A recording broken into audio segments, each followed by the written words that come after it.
So, today we're going to get into a story about a pretty routine job that takes a turn and becomes this absolutely terrifying ordeal. It's really a fascinating look at culture, at caution, and what can happen when an ancient warning gets ignored. And that's really the question at the heart of all this, right? We're about to find out what happens when good intentions and, just simple curiosity clash with beliefs that have been held for generations. It can lead you to some very, very dark places. All right, so let's set this scene. The year is 2013. We've got our main character, Raghav Mishra. He's an NGO worker from Uttar Pradesh, and he's just been sent out to the remote hills of Mizoram for what he thinks is going to be a totally standard field assignment. So, Raghav's job, on paper, was simple enough. He was there to document the lives of the local Chakma people. He's working with a local guide, a guy named Suman, and at first, everything seems completely fine.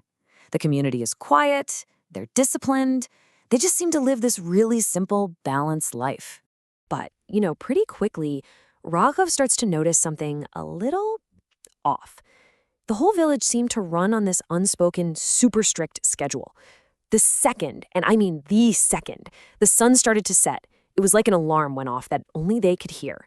Everybody just packed up their things and went straight home. No questions, no lingering, every single day. And this is where things start to get a little unsettling. This simple, straightforward assignment is about to uncover something much deeper and way more disturbing, hiding just under the surface of this quiet village. The people themselves were friendly enough, but you could just feel it. There were these invisible lines you just didn't cross. For instance, Raghav noticed that there was this one specific area of the forest nearby, and whenever he tried to ask about it, the conversation would just die. People would literally just change the subject. This was the only answer he ever got. That side is not for work. That was it. It was polite, but it was firm. It was an absolute shutdown. No explanation, no details, just a really, really clear message. Drop it.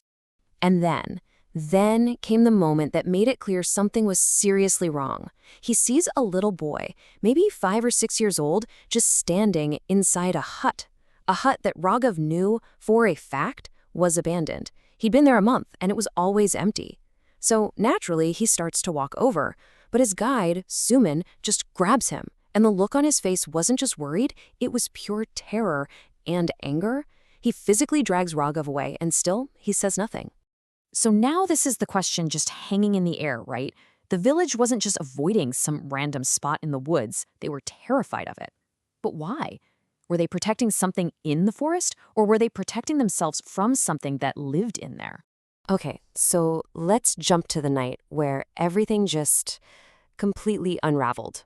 Raghav had to run into the city for some work stuff, and now he's driving his little Maruti 800 back to the village, late at night, on a road that cuts right through that same dark, forbidden forest.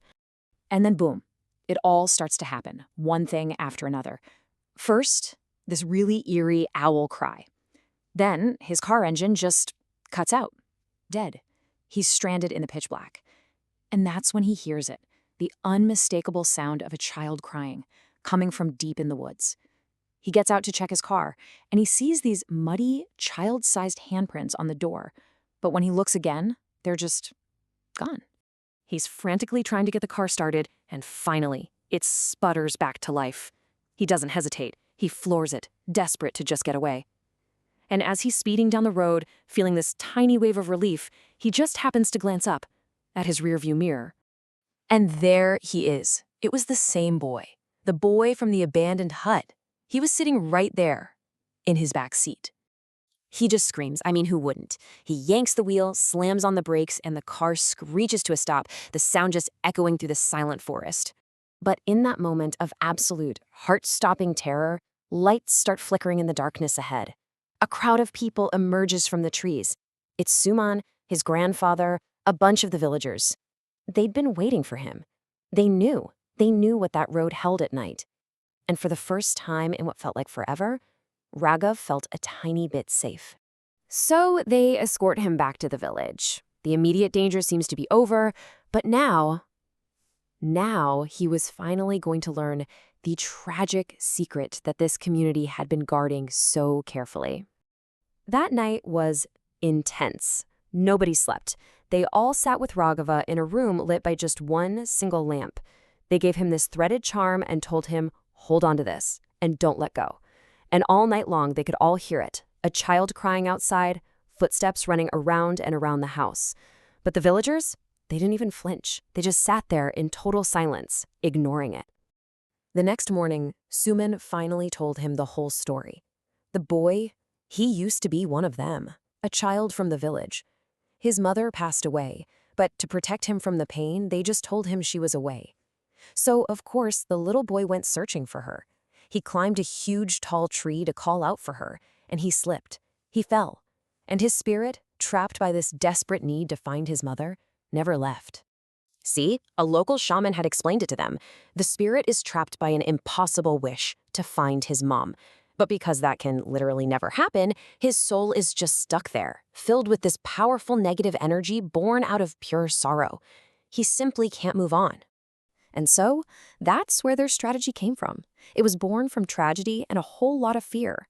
Their only defense was total, complete avoidance. They never talked to him, never responded to the crying, never acknowledged the footsteps. They abandoned that entire part of the forest, hoping, just hoping, that if he had no one to interact with, that sad energy would finally, eventually, just fade away. Raghav left the village that very day. He kept doing his NGO fieldwork, but that experience in MIZORAM, it left a permanent mark on him. It completely changed how he approached every single community he worked with from that day forward. And this really says it all, doesn't it? Before, he was the curious outsider, the guy who always needed to know why. He needed a logical reason for everything. But after, he became the guy who said, just tell me where not to go. I don't need the reason. He learned to just respect the boundaries, no questions asked. And the story wraps up by making it very clear that this was a lesson he only had to learn once. His newfound respect for those unspoken rules made sure he never, ever stumbled into a situation like that again. And really, that leaves us with one final thought to chew on. In a world where we want data and proof and explanations for everything, Raghav's story kind of challenges that. It makes you ask, when should we push for all the answers, and when is it maybe just wiser to listen to the warning and accept that some things are a mystery for a reason?